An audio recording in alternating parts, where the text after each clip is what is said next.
first Mississippi Education Committee meeting. We're excited to have.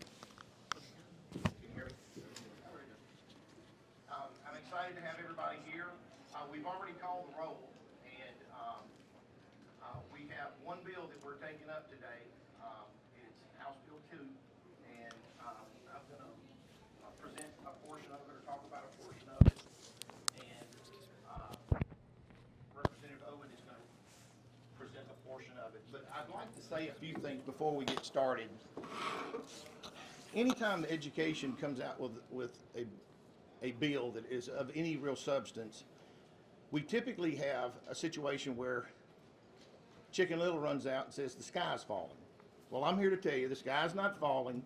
The members of this committee are some of the finest people that I know, and I genuinely mean that. You have to ask to be on this committee, and the folks in here care about schools. They care about public schools, and frankly, we care about all kids. So I want to be real clear that the information that's been bouncing back and forth about how we're going to harm somebody, that is not the intent, and it's certainly not the intent of any of the people in this room. I know that beyond any doubt. I would ask you, especially with as many people as we have in here, keep your noise down. Don't have side conversations in here. Believe it or not, it does distract the members in here. It's sometimes hard enough to hear. We're going to have noise that's already coming from the hallway as people are going through here, and I don't want to close these doors, because if we do, it'll get hot, and frankly, it'll create a lot of problems.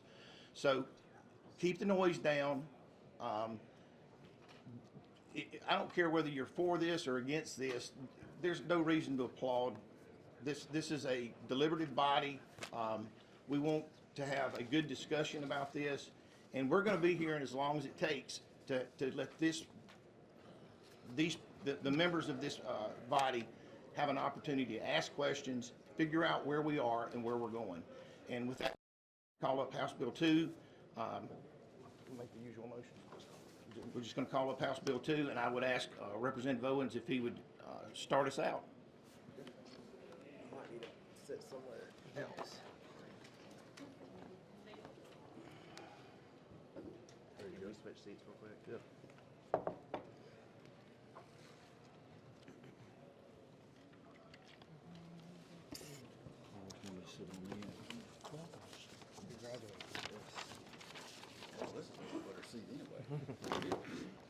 Thanks. Thank you, Mr. Chairman. I'll start explaining the bill section by section to the best of my ability. We're going to start out with the first 12 sections of the bill, which is the establishment of the Magnolia student account.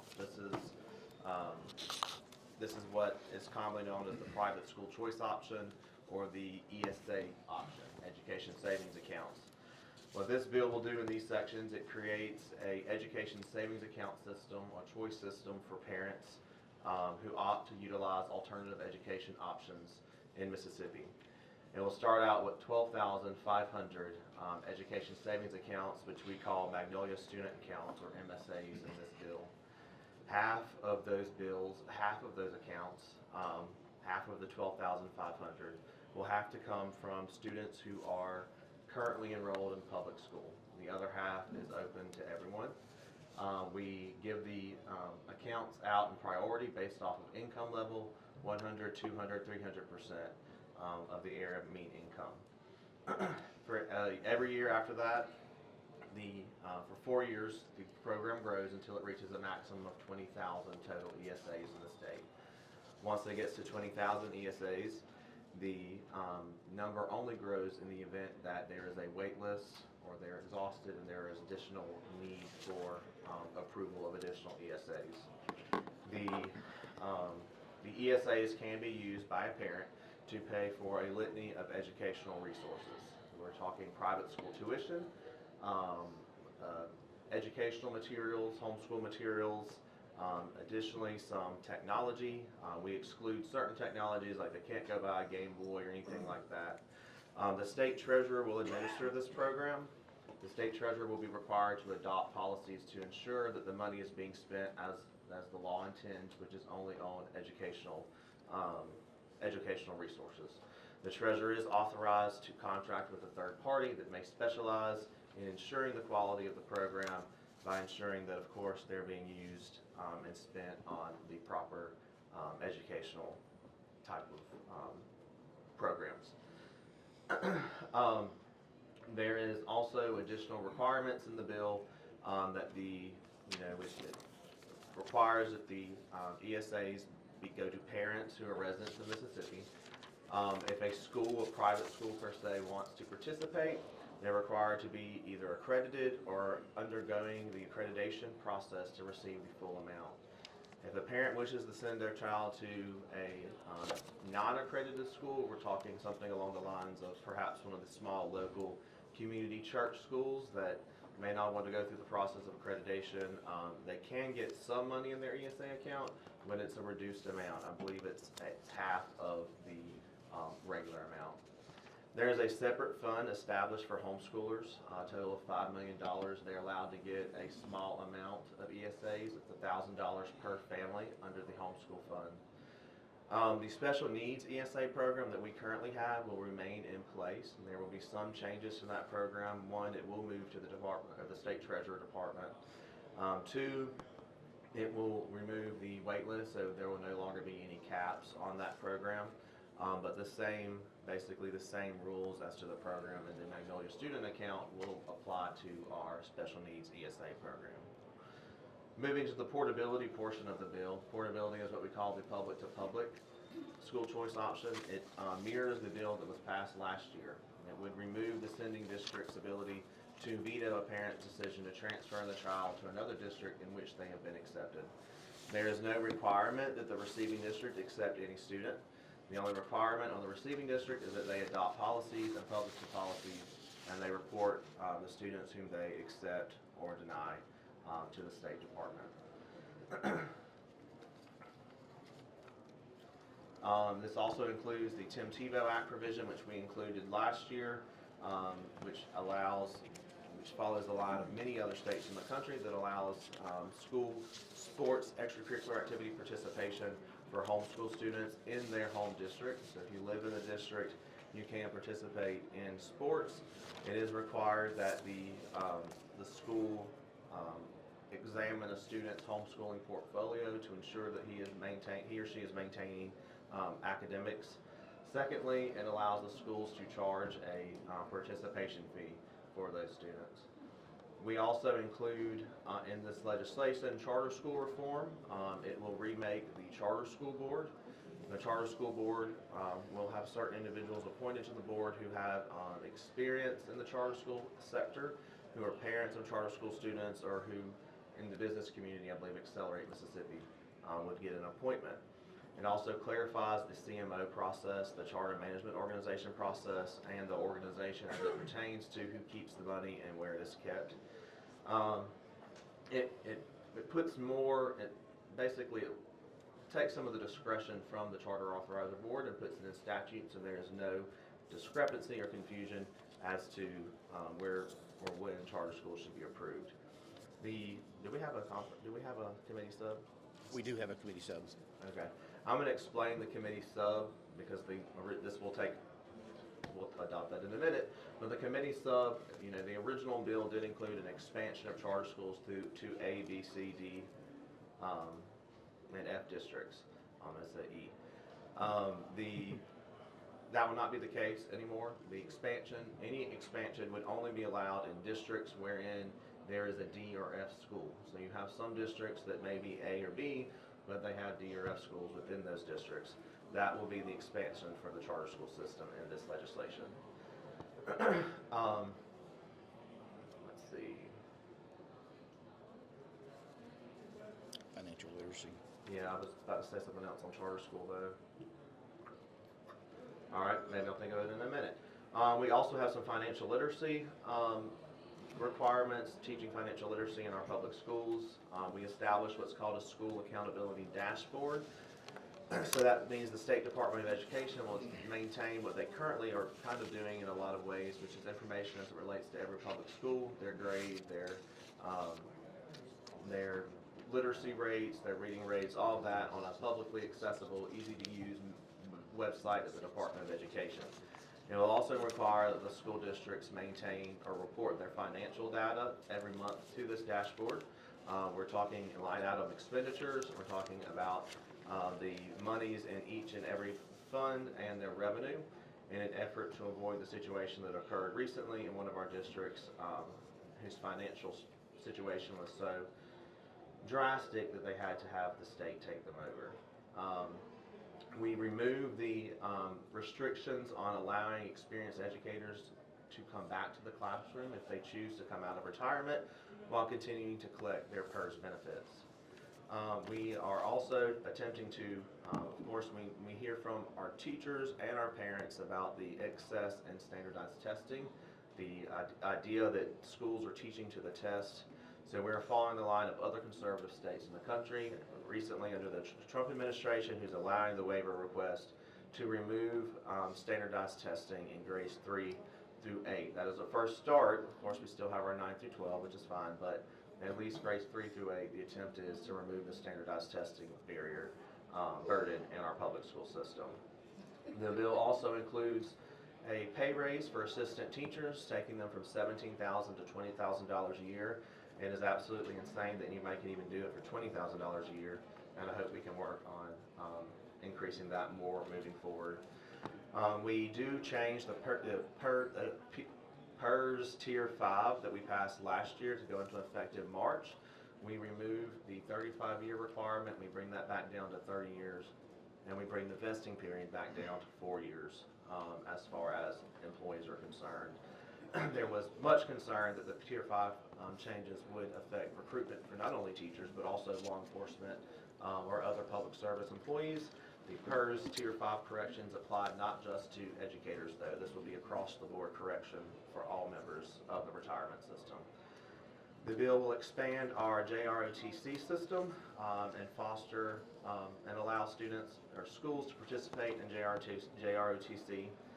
There's also an administrative restructuring portion of the bill that would require that Copiah and Hazelhurst in southwest Mississippi restructure their system and I'm not going to use the word, and combine resources. There's a portion of this bill that it deals with school prayer. It does allow teachers and students to lead students in a word of prayer during the school day. And then furthermore, it requires MDE to apply to President Trump's returning education to the states waiver, which gives more flexibility to the state as it pertains to spending federal education dollars. That is as brief of a explanation of a 580-something page bill that I can give, and I'll be glad to yield for any questions. Hit the math and I don't know that we talked about the math and. Oh, that's right. We do have. I knew I was forgetting something. We do have, of course, we've talked about the third grade reading gate in the last couple of years, and the and what that has done for the state. So we are expanding that to ensure that it continues. Those successes continue into the 8th grade. A lot of studies show that, while we are successful in the 3rd grade, we start seeing it tapering off as we get closer to the 8th grade. So we're expanding the reading gate to the 8th grade, and we're also instituting sort of a math gate that's going to require that we're tracking our students' math and reading grades all the way through the 8th grade. The pre-K program. The pre-K program. So the formula provisions that we have heard about. So when we passed the funding formula 2 years ago, the definition between the old MAP formula and the new formula as it pertains to what is a qualified student changed. It is the contention of the House that that was an unintentional error. It defined the MAP, it defined students as basically K through 12, but without that definition, the student population is now defined of any student, so it includes the pre-K population under the current funding formula. In those situations, you have our pre-K collaborative program, you have our SIT program. Those are 2 state-funded pre-K programs. Well, in addition to receiving money under those programs, schools are also actually getting additional money for those students through the funding formula. It is the intent that we fix this in a way that makes sure that pre-K is being funded through our collaborative program. It is not the intent that we cut pre-K funding. We want it to all be under the collaborative program, a program that we've built for the last 15 years probably, and ensure that funding stays there with our local partnerships. That needs to be done in another bill, however. And hearing the concerns expressed, we've opted to put all of that in a singular bill separate from this bill, so the funding formula and the pre-K provisions are being removed from this bill in the committee substitute. So there will be no issues as it pertains to pre-K funding or formula changes in the legislation moving forward. Now we're going to go ahead and ask for questions, but I do want to put this. We're not doing anything without thinking about the budgetary constraints that we have. The reason that we're doing this the way we're doing it is to make certain that we're being fiscally responsible, and we're also giving our schools an opportunity to see what this looks like. We don't want to do a shock and awe to anyone. The whole point of this is to back us into this and figure out what this looks like. Y'all, a lot of other states have done this. Some of them did it well, some of them did not do it well. We want to make certain that we're doing this as best we can.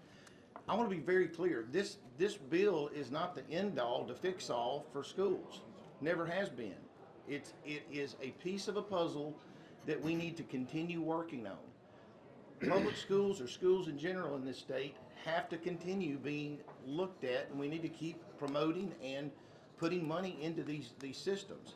Now, I'll be the first to tell you that this is a very small piece.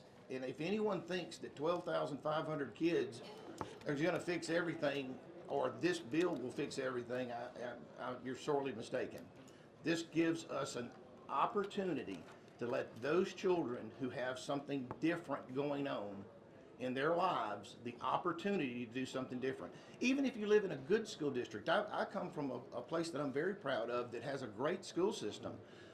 But there are times whenever a child needs to go somewhere different. That may be because they're being bullied. That may be because there's a program somewhere else that works better for them.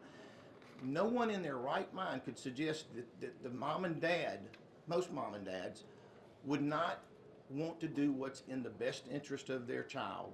That is the whole point of what we're trying to produce here. There's not any element whatsoever of this to make certain that we're trying to give money to private schools so rich people can send their kids there. This is designed to make certain that if you're 100% below the median income, you are the first in line to get this money. That's the way it's set up. Frankly, that's very purposeful. That's because we want to make certain that our kids out there that really haven't had an opportunity to go anywhere else would have that opportunity. Now, is this perfect? No. There are going to be issues with trying to get kids to a different school district that may be further away than they can afford to drive. Those are just realities. But the argument that we can't do this is the same argument that would put everybody on a boat, and as that boat was sinking, we only have 10 life jackets, and we're not going to use any of those life jackets because we only have 10 and we got 100 people that we need to support. Bottom line is we're trying to help those that we can. Does it fix everything? No, it does not. Does it get us in a position to where we can move forward? I think so. Now, that's why we're here, is to discuss that. So I'm opening the door for any questions there may be.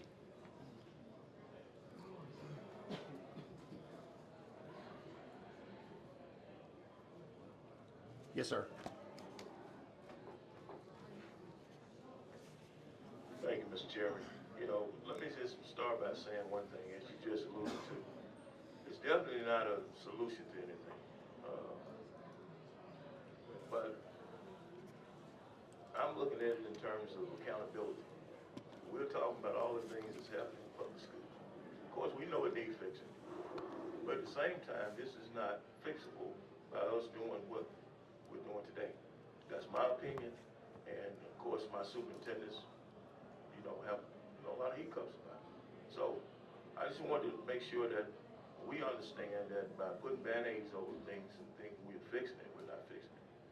that's, I want to defer to my senior gentleman, Greg Holloway. Thank you, gentlemen. Yes, sir. How is the bill? Let's see your mic. How is the bill going to pass constitutional muster? How is the bill going to pass constitutional muster? The constitutional. Whenever there's already been Supreme Court rulings out there that have said that if you give the money to the parent, that can happen. So from that standpoint, I mean, that's already been decided. Okay. Yes, sir.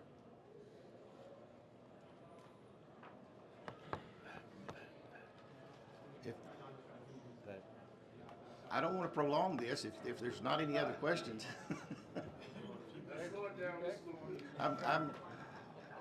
I'm not begging for them, but I'm certainly not gonna rush this either. Chairman, I gotta say, and listen, with a lot of respect from our educators and especially in North Mississippi where we are, looking at all of these A ratings on the wall. In fact, probably more than we've had in the last, 20, 30 years probably. And my problem is that we're talking about the Miracle Mile that Governor Tate Reeves talks about, and that's something very substantial. We talk about how public education is the gateway for every family to have success, but we also know that we have underfunded public education since we've been in this government. Only 2.5 times have we actually fully funded some version of public education. I'm seeing with all this code section, and I hear when you say it's going to only affect 12,500 students, and over 4 or 5 years, another 20,000 students. But this is a gateway, in my opinion, that we see that there's going to be an advancement of tons of charter schools coming forward with zero accountability. I have a question. First of all, is the committee substitute online? Yes, sir. Okay. Oh, I'm sorry. It is not online yet. It's not online yet. Only once it is adopted and passes through committee. So, gentlemen, would you be okay to let me go ahead and bring the committee sub so that we can have that conversation? But please. Okay. Please, I think people are wanting to see that committee service. Okay. You do actually have it in front of you, by the way. For the other folks in the room, I'm standing on the walls who are looking for it. But I'm saying all this to say, most of us run on public education. And therefore, if we divert these funds from public education, we're also diverting funds from the entire philosophy that gives advancements to most families. How do we throw away progress on the wall for 12,500 students? That's problematic because I don't see any remedy to replace the funds going to public schools. So I have a ton of heartburn, and I hope my colleagues raise their voices to ask more questions. And this is just a very short monologue. But at the end of the day, we have a responsibility to do what's right first by funding what's already there. Gentlemen, I would disagree with you. We have funded, I think you referred to the previous funding formula that was only done twice. We have fully funded in the last, since we've changed the formula, we fully funded that every time. Now the question is, and I think it's a valid question, and I think it's a valid discussion, but the question is whether we are funding administrations, and are we funding, I guess, buildings and teachers, and this is an employment deal for communities, or is the money there to educate children? I would argue that the money is there to educate children. And I mean that, you know as well as anyone in my head and heart on this. I believe beyond any doubt that if we let the parents, and not every parent is going to do this, but hopefully most parents will grab this and pay attention to what their child is doing, you can't have any other standard that could be higher than that. Parents care about their children. They care about the success of their children. And if we can make certain that they're empowered, one of the first things that I learned whenever I went to Mississippi State University and we were in an economics class, one of the first things that were taught to us was that the way you vote in a society that uses self-government but also an economic system of free trade is to be able to walk away. Nobody is going to get better if we are forcing parents to go to a place, and we have continually held harmless school districts that have done poorly. Now, I can't honestly tell you all of the reasons for that. There's multiple reasons. Sometimes it comes down to leadership. Sometimes it comes down to poor parenting. Sometimes it comes down to a community that's fallen apart. We know that these things happen. But if we don't give these parents the ability to leave and go and find a better place for their child, from my standpoint, just shame on us. Yes, sir. Do we not have school choice now? For rich people, we do. I'll agree with that. Yes, sir. If we're gonna use public dollars and send them to private schools, why are they not being held accountable like the public school students are? I have made the offer to superintendents around the state that if we could take the same standard that private schools are doing and plug that in, would they take it? I was told no. So the argument of this standard, my biggest standard is what a parent thinks. And I'll be honest with you, there's not one person in here that if those of us with children, if I ask you, what decisions would you make for your child, you're going to know the question to that answer very quickly. But if I ask you to make the decision for mine, you're not going to have a clue what that will look like. So I think that the standard is going to be based on what the parent says works for their child. I got another question. Yes, sir. The account managers for these accounts, who are these people going to be, and where are they going to come from? The Treasury Department, the State Treasury is going to be over this and set up and promulgate the rules. So to your point, we want to make certain that it's not being abused, I guess is the best way to say it. Now, the bill says that they can get 3% of the base cost. I can answer that. Okay, explain that. So, in this bill, there is I mentioned earlier that the Treasury Department's allowed to contract with a third-party individual or company that has experience managing these types of accounts. There's a litany of them throughout the country. It will require a bidding process to secure the contract, of course, and there's certain requirements as to what these companies are supposed to be allowed to, or supposed to offer. The 3% is just a fee that's the maximum allowable fee that the Treasury can pay them if they opt to utilize. Why is the bill diverting all of the funds that would normally be in MBE to the state treasury? Why are you doing that? What do they know about education? Okay. So the Treasury Department is a lot of the responsibility of the treasurer will be maintaining these money accounts and ensuring that the money is being spent properly. It's not as much education based as it is maintaining the accounts and assessing whether or not the money's being spent where it's supposed to be spent. The treasurer already has the college savings account program. He manages our state accounts. He's got the experience and the aptitude in his office to continue doing this for the state.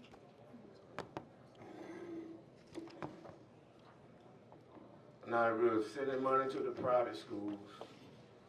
We're sending money to the charter schools. What's going to happen to the school when the money leaves? How they going to pay the light bill? How they going to fix the buildings? Do y'all have a catch-all for that? Gentlemen, I would suggest to you that right now, ad valorem taxes that these schools are getting stays exactly the same. Matter of fact, every person that has no child pays that same ad valorem tax. Using the argument that, oh, because these particular parents leave the school system and it's gonna leave a void there, they're getting the same ad valorem tax without having to educate that child. I mean, it's strange to me that we don't have the argument that I mean, if I were a person without children, I'd ask, why am I having to pay if I'm not getting to use it? So the ad valorem stays the same.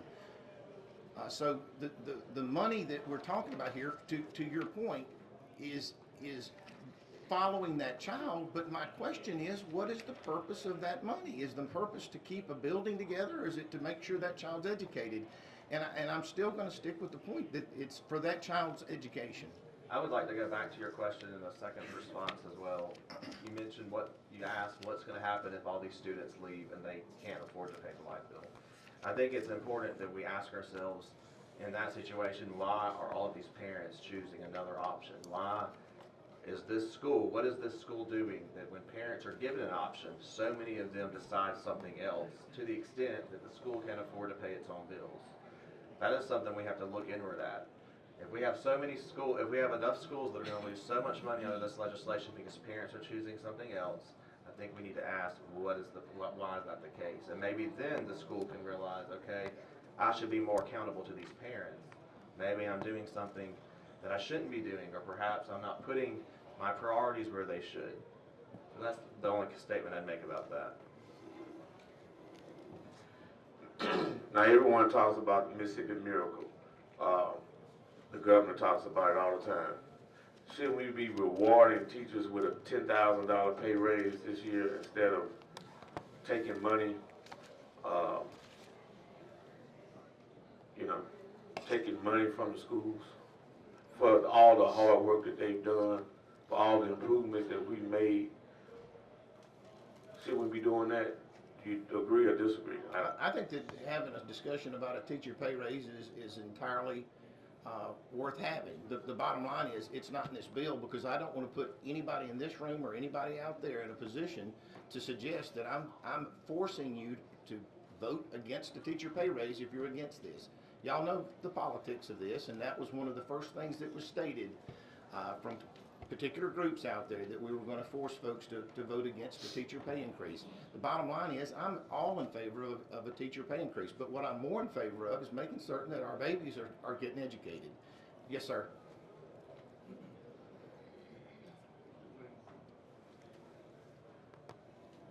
When the question was posed about us already having school choice, and the retort was that we do for rich folks, which I don't disagree. How does this benefit low-income families when there's no guarantee that they can be accepted by any of these schools, private or charter schools? That is a great question, and I appreciate you asking it. The reality is, what choice do they have today? None. Zero. What we are doing is opening the door for, and of course this is broken down, keep in mind these are broken down, the $12,500 is broken down to $6,250 for tier 1, $250 for tier 2. Only the children that are in tier 1 that are in public schools can get this money to start with. In other words, they're public school kids. The other standard here is it's either 100%, if you're 100% below the median income for the state of Mississippi, and it's different in everywhere we go, but if you're 100% below that, you're first in line. Those children get that first bite at the apple that we can give them to give them a shot. Now, to your point, and I hear you, I'm with you.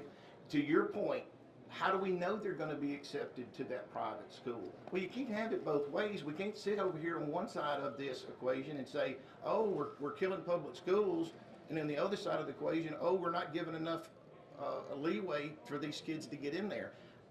I do know this, as an attorney, somebody showed up in my office and they said that there was discriminatory practices going on at a particular school, and they were accepting this public money. I'd love that case. I got a few other questions. Yes, sir. There appears to be an additional $2,000 that will be added to the base student pay in this bill if you're going to a private school. Is that correct? No, sir. Explain that to me. Are you talking about the dyslexia? I'm going to make sure I'm answering the question that you're asking. I need you to interpret that section of the bill with. Oh, I think I'm catching up with you. Yeah. If your amount, keep in mind, if the base amount is what we're talking about. So the base amount is set, what was it, approximately $7,000 last year. Well, that's not the add-ons.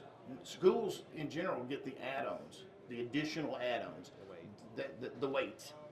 Whenever you go to a different school, and if that child, let's say that child in tier 1 is one of the first kids to get accepted, and let's say that they want to go to a school that the tuition is an additional, let's say it's instead of $7,000, let's say it's $8,000. We've got $5 million set aside that they can apply to get that additional amount dealt with. In other words, that $1,000 so that they can cover themselves. The other part of that is, let's say they go to a public school, and that public school charges, because that happens, that additional amount is charged from a public school. This amount is sitting out there for that child that may not can afford, the parent may not can afford that. That amount is set out there. So it's not an additional amount, to be honest with you. It's actually less than what's actually going to public schools as it stands.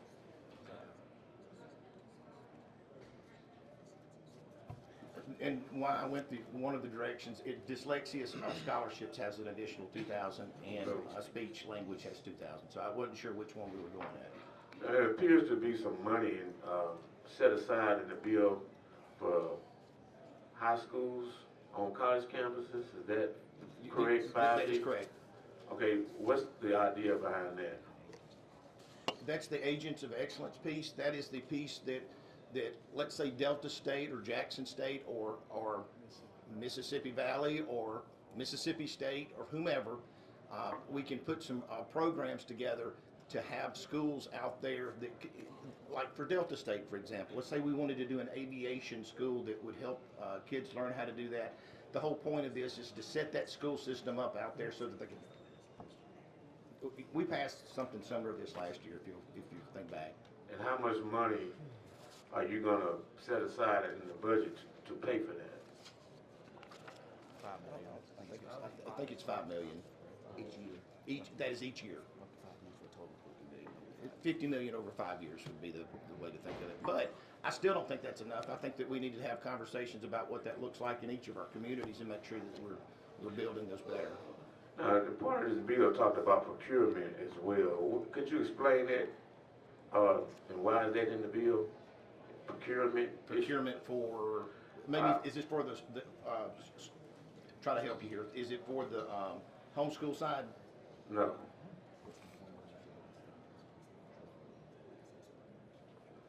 Oh, it's to give the thank God we have a real attorney in here. It's to help us with the Treasury Department to let them procure contracts to help make these programs work. That's what that is. So there won't be any regulation of the Treasury, state Treasury, for a couple of years on bids and what, I mean. There Well, won't, these procurement contracts, gentlemen, that's the way we've always done it. okay. Yes, sir. And homeschool. So homeschools will be able to receive money under this bill. The kids are homeschooled. $1,000. And the bill also allows students that are homeschooled to play sports. Yes, sir. They don't have to go to class like everybody else, adhere to disciplinary rules in the school like everybody else. Yes, sir, they do. Yes, sir, they do. If you're out there on that football field and you're misbehaving, I can tell you the coaches I had would certainly put the discipline down. That's not what I'm saying. I'm talking about the students that are going to school. They have to adhere to disciplinary measures, school rules. Homeschool kids don't have school rules. I was coach. If my kids broke the rules, they couldn't play on Friday. They had to adhere to disciplinary during the week. The homeschool kids don't have to do that. Do you think that's fair? Well, do you think it's fair that the parents of that homeschooled child that pays taxes and cannot receive any of the benefit for it, do you think that's fair? That's their choice. It's our choice to try to change these rules so that this child, we're not talking about the parent, we're talking about a child. I had a letter that was given to me, and I'm not going to get too sappy with this, but the letter was from a homeschool child that said, and I'm sure his parents got him to write it to me, but it was from the child. It said, Mr. Chairman, please let me play sports. I've always been a good student, and I've always wanted to be able to play football. I'm 12 years old, and they won't let me. You know, how do we tell that to a kid that it wasn't his choice to do this, but his parents chose to do this? And I will throw this out there. If we give an opportunity for some of these parents that don't trust the system, this may be a doorway in them for them to continue and move into the public schools in general. Now, I'm not suggesting maybe that's not what they should do. Maybe that is what they should do. But the bottom line is, it is a gateway for them to have some access to that. And I just don't like the idea of telling a kid that they can't. Have y'all given any thought to bus drivers, retired bus drivers being able to come back and work? That's actually a great idea. I'm not against it. It was just something that we started talking about a couple of days ago, and it's not in this bill. I'm not suggesting to you that it's in this bill, but it's something that I would be willing to have a conversation about. Yes, sir. The Magnolia School account, how much money is put in this account? How much money is put in? It's tied to it's tied to the base student cost. In other words, the amount of money that we're currently spending.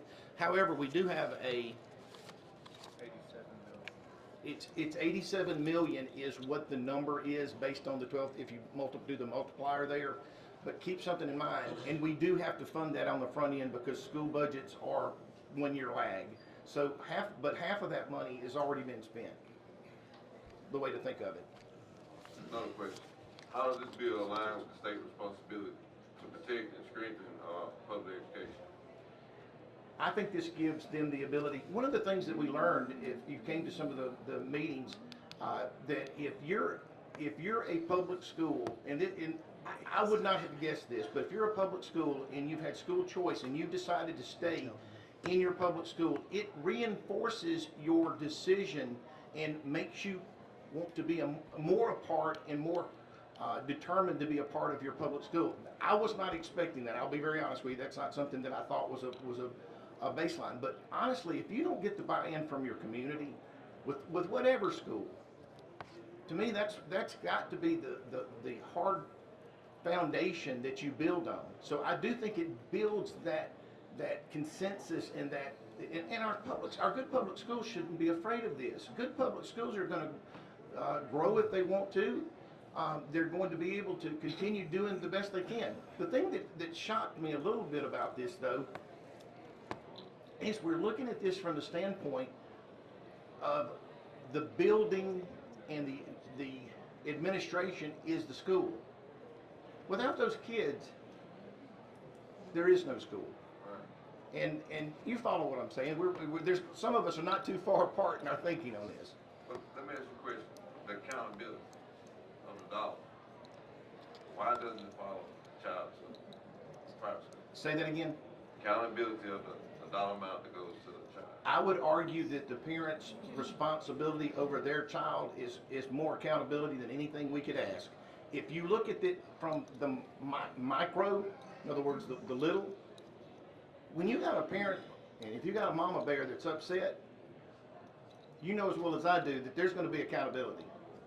Yeah, but if it's that accountability is going to the public schools, it should follow that. I said, go ahead. The bill does require that, excuse me, it is required that the private schools accepting the money administered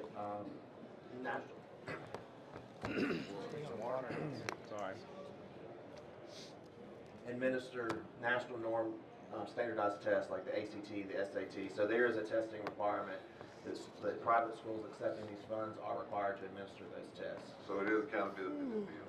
There it is. Yes, sir. Yes, sir, Mr. Percy. Thank you, Mr. Chairman.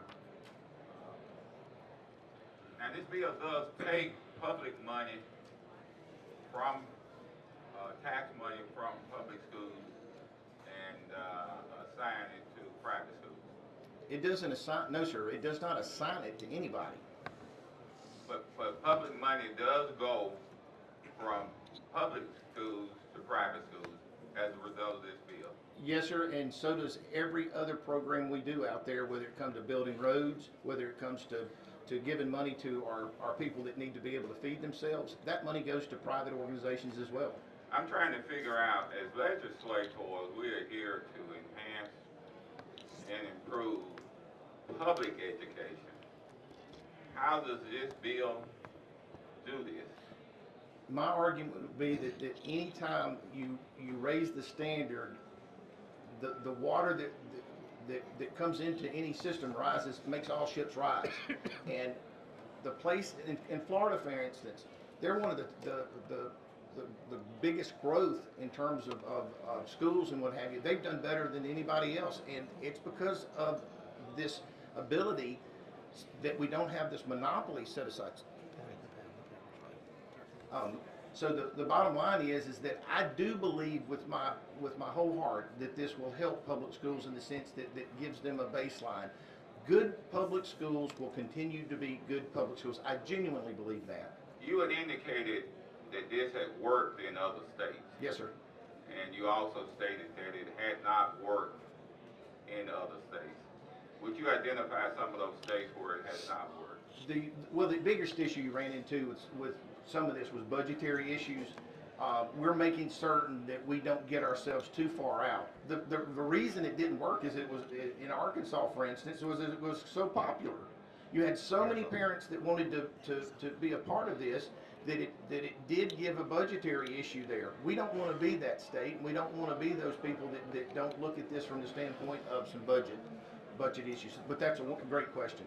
When you indicated in Arkansas it was so popular, would you expand on that, please? Arizona. It was Arizona? Yes, sir. Yeah, expand on that. It was so many people opted to go to private schools. Was that not correct? I think it was. Say it again? Just a chain school. Actually, it was just a chain school. Frankly, it didn't have to necessarily mean private school. It could be public to public. Okay. Mr. Chairman, Yes, sir. I believe it was last year when this bill came up for a final vote in the committee, you declined to recognize my request for a roll call. If a request is made by a member on a bill of this magnitude today on final passage, Gentlemen, make the request. I'm right with you. Yes, sir. you will recognize me this. You're top on my to recognize. All right, thank you, sir. Yes, sir. Yes, sir. Thank you, Mr. Chairman. Just a few questions in regard to the capital city. It's a question that's come up amongst a lot of my constituents. I've done my due diligence and read this piece of legislation. So it is correct that the priority tier 1 would go to low-income students with the ESAs? Yes, sir. All right, so the private schools around the capital city charge way more in private school costs than, the rest of the state. So we're looking at St. Andrews. I think they're almost close to $20,000 a year, Jackson Prep, Jackson Academy. So let's just say they do receive the priority and they take that student rate. How are they going to be able to attend these schools? Well, since this bill is applying to the entire state, and I do understand your question, I appreciate it. The reality is that the money is what the money is. From a financial standpoint, we can't afford to go. I'm assuming some of these are pretty high, is my understanding of the conversations that we've had. The money is what it is. If there is another option out there, and keep in mind, this bill is not just about private school, it's about the possibility of going to another public school. The reality is that, and here again, it's like I said on the front end of this doesn't solve all of our problems. It just gives us an opportunity.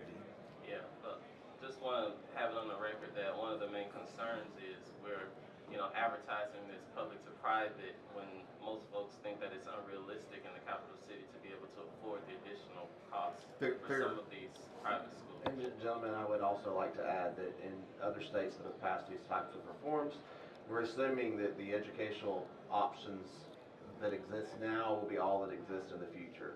So the alternative options will continue to grow in the future. There will be more offerings. So you're saying more private school opportunities at the lower Yes, sir. amount? Yes. Okay. But currently, it's not Not in existent Jackson. in the capital city? Yes, sir. Jackson. Okay. Thank you. Yes, sir. Mr. Taylor? Thank you, Mr. Chairman. I do have a few questions and concerns. Can a private school deny admission based on disability, academics, or behavior, all while receiving public dollars? Yes, and so can a public school in another district. Okay.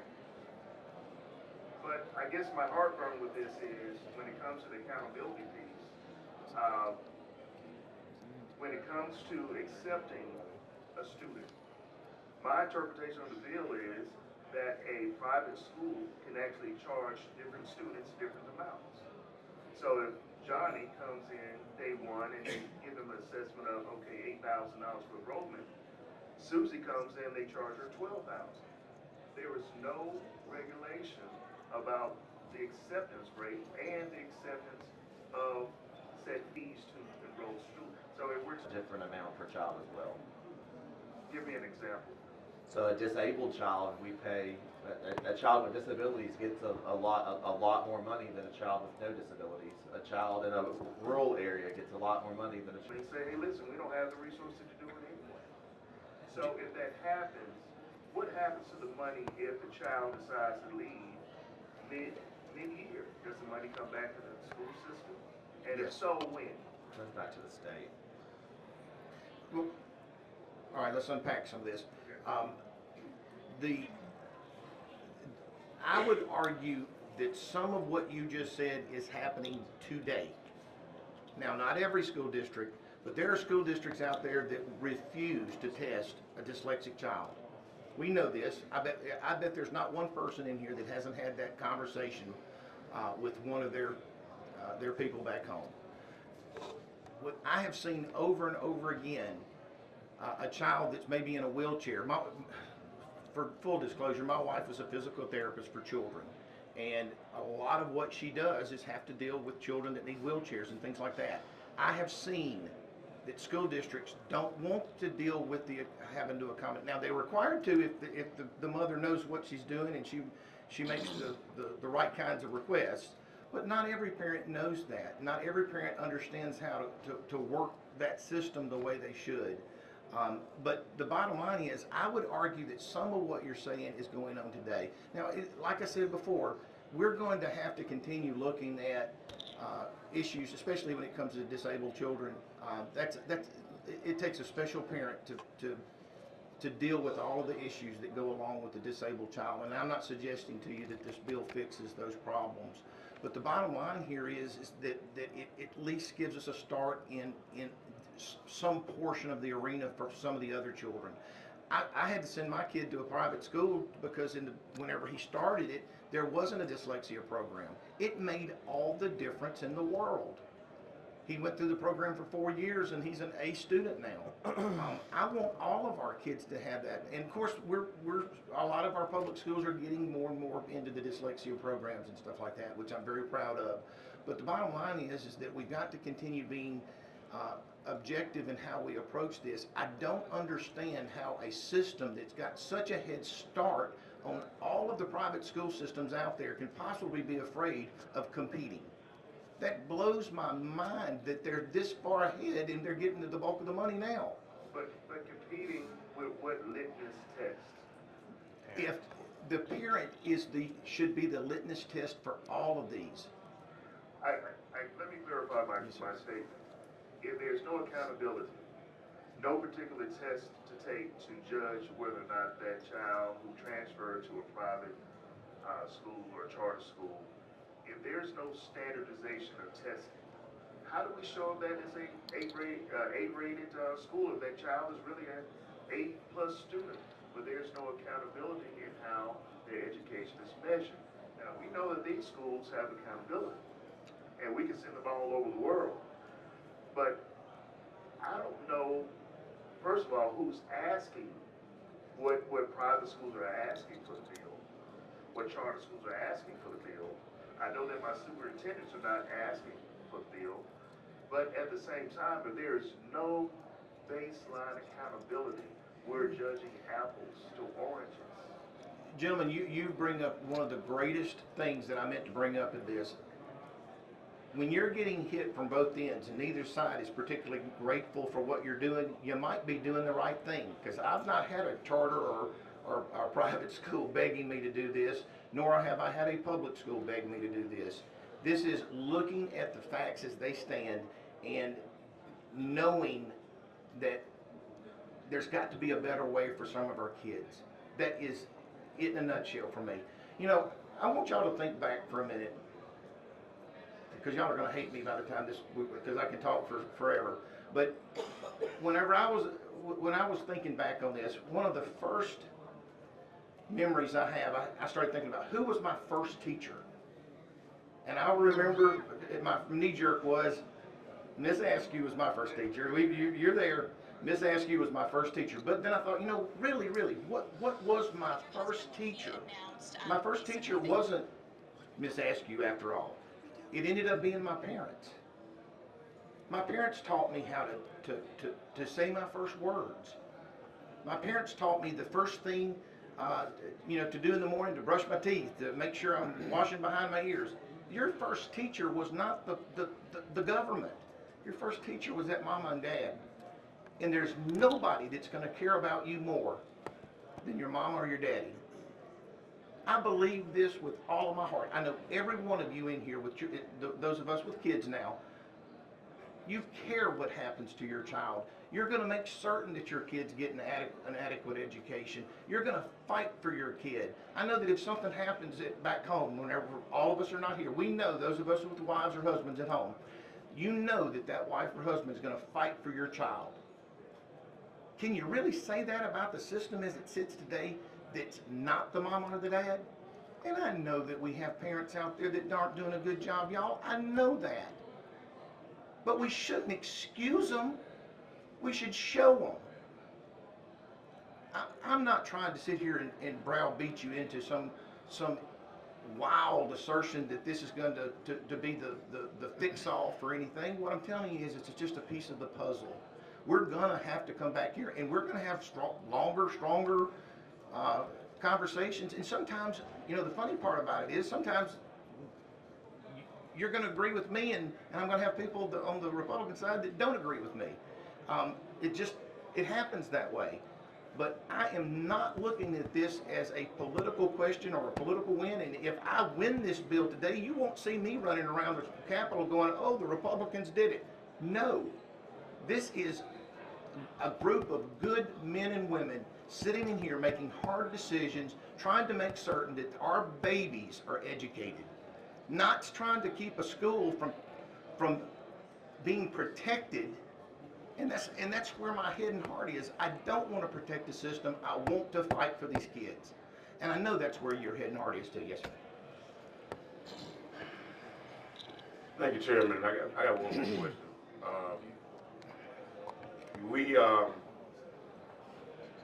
I understand your argument. Now we can talk about parents. We hear a lot about waste, fraud, and abuse. Waste, fraud, and abuse. And I've been doing some research.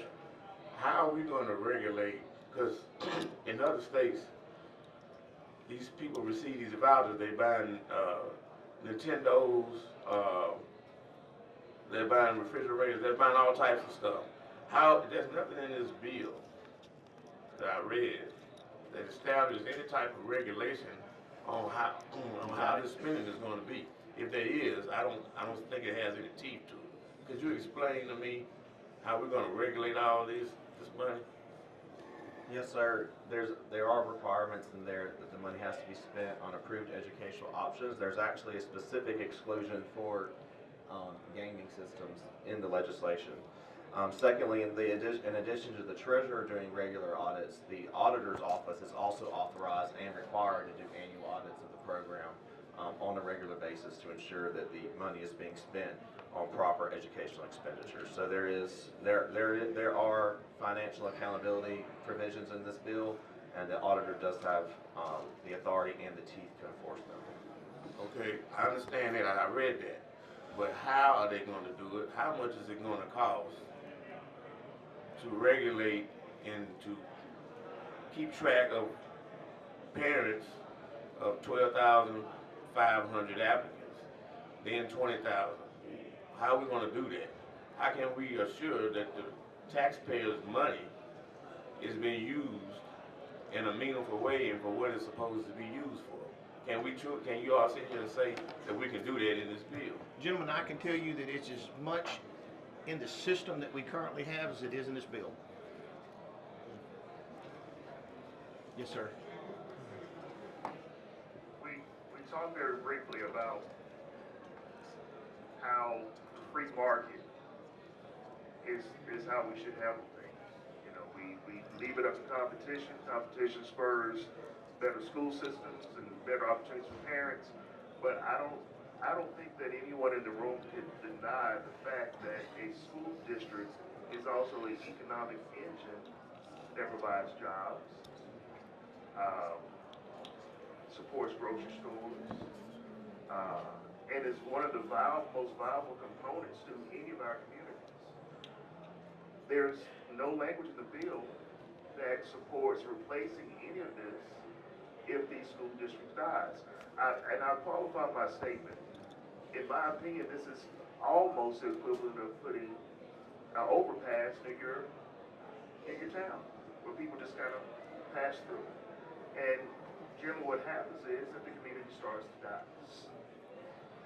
Is there anything in this bill that helps support the infrastructure that makes our communities viable through public education? If our colleges and universities did the same thing, if they died and withered away, we'll have the same impact. So is there anything in the bill that supports school districts and allow them to stay viable so that our communities don't die as a result of monies being taken from the district and placed? The colleges compete. Gentlemen, my suggestion to you would be that what you just said again is happening today. We can ride around the state of Mississippi and we could see schools in low economic areas that the town is dying, and the largest employer is that school district. My question is, which comes first, the chicken or the egg? We're already in a system where we have things that are dying. We had a mayor come I guess it was last week, Lord, my weeks are already starting to get messed up here, but I think she came and said that she feels like in her little community of New Hebron, that she felt like that a school would come to their area and help revitalize it, because she didn't think the public school was well, apparently it had closed. So from her standpoint, it was a revitalization idea that could come to their community. I don't know if that's that's a for certain type thing. I really don't. I don't want to minimize the fact. I do think that schools are an economic engine, to your point. I wish that all of our schools were doing well. But here's the thing: if you were willing to move your, if there is a school district in this state that you would not be willing to send your kid, welcome to school choice, because we all know there are.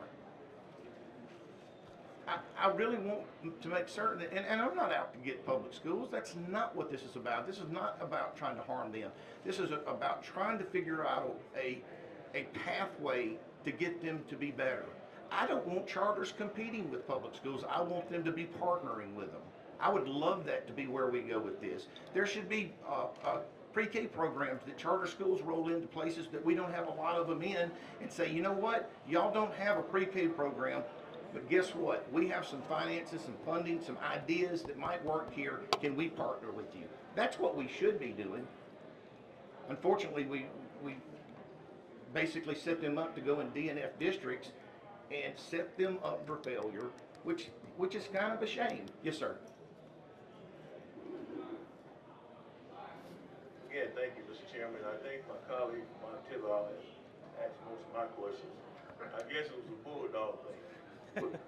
We got this, we do have a bulldog thing going here. But let me just say this, and your closing argument is good as well. I really believe in your heart that you're not out to do anything to hurt public schools, but somebody is. Now, who that may be, I'm not sure. But I want to say this, if we want to meet the needs of each and every district, that we talk to the supervisors, that we have conversations with some of the superintendents, and things of that magnitude, to see what we can do. Yes, sir. Every year I attempt to do that. I don't want to get into too much down that road, because a lot of times we're kind of starting at different places. I really would love for some of our solutions to come from that world. Sometimes it's awfully hard. I think sometimes maybe we're speaking two different languages and we miss each other. I don't want that to be the case.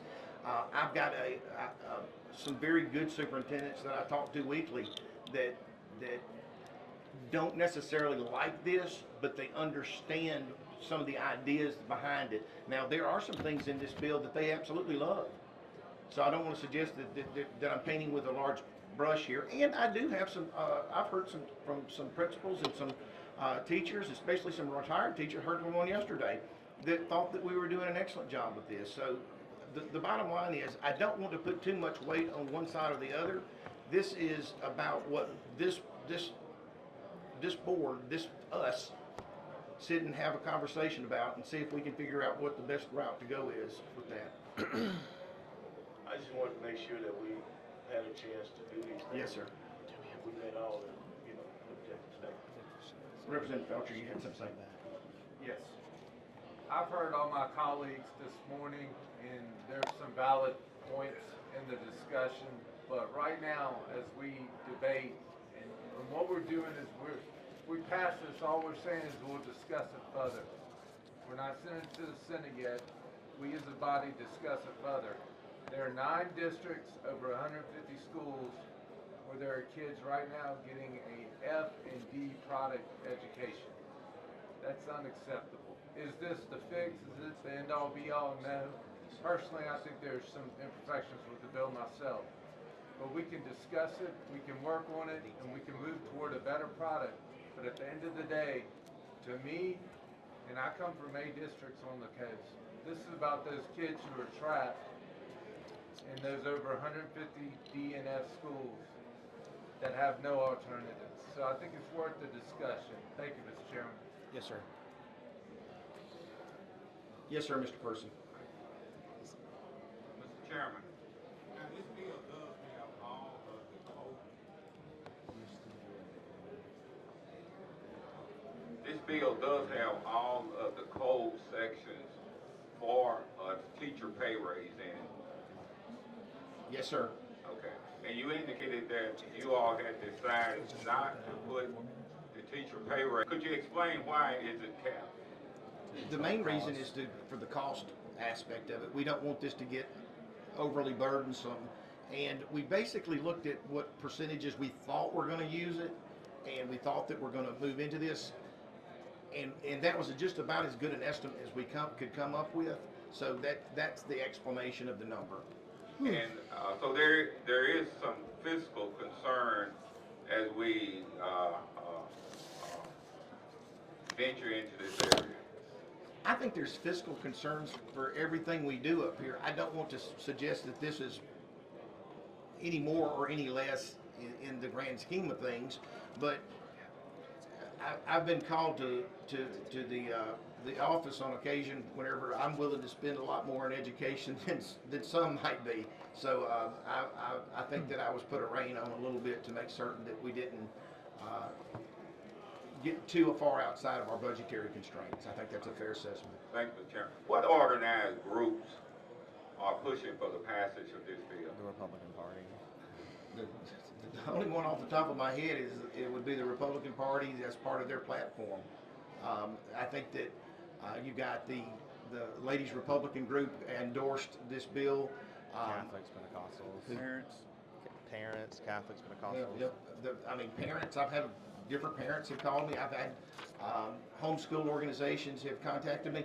Honestly, I think that the homeschool organizations have been I think there's two factors in that. One are the ones that don't want to have anything to do with government, period, and the other factors are the ones that would like to have a part of their money back that they pay in tax dollars to educate their kids. So, for argument's sake, I think it's all over the board. All right, thank you. Yes, sir. Y'all, not to belabor the subject any further, y'all ready for a motion? Mr. Chairman, I have an amendment, I would like to offer. What would your, Strike all amendment. And to strike all amendment offering a teacher pay raise. gentlemen, we're gonna have a separate bill come to the table for a teacher pay raise. That is coming. I would oppose that just because I gave my word that I would not put this membership and this group in a position to where they would have to vote against or for a pay increase to vote to deal with this. So I would be opposed to it just based on that, not based on the disagreeing with you, just based on that. Thank you. You withdraw your amendment. I withdraw my amendment. Thank you, gentlemen. The motion is title sufficient, do pass committee sub. All in favor say aye. Aye. All opposed? No. Is there Roll call. Is there a second? Second. All right, let's do a roll call. You're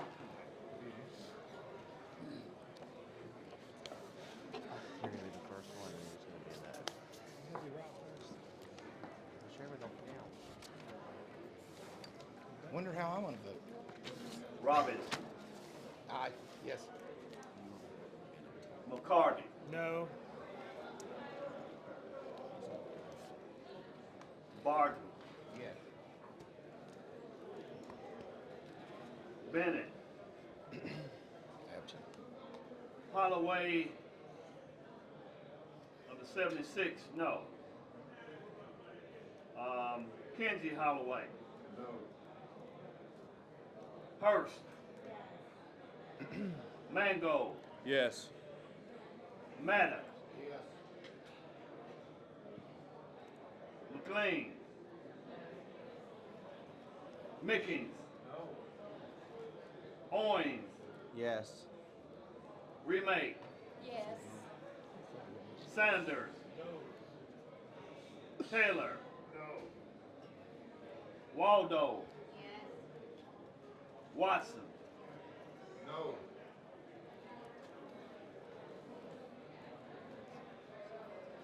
We close.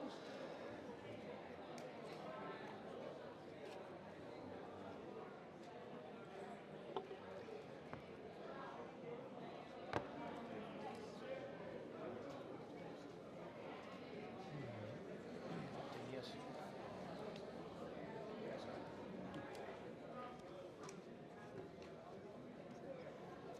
Did it pass? Yeah. It's 14 to 11. What? What's the vote? 14 to 11. Oh, it's James. 14-11. Okay, we're gonna call the roll one more time so we can make Make sure sure we get it right. we have an accurate count. God. Robinson, yes. Yes. McCarty, no. Barton, yes. Blackwell, yes. Boyd, yes. Creekmore, yes. Felcher, yes. Fundren, yes. Foster, no. Gibbs, no. Grady, yes. Harness, no. Holloway, no. Holloway, no. Hurst, yes. Mango, yes. Maddox, yes. Owens, yes. Remake, yes. Waldo, yes. 14 yeses. It'll get a job.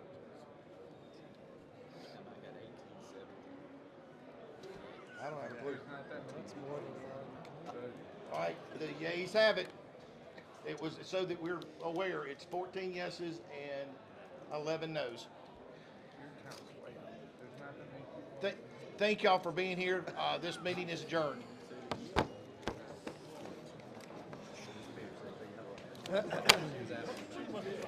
Where you been, Rodney?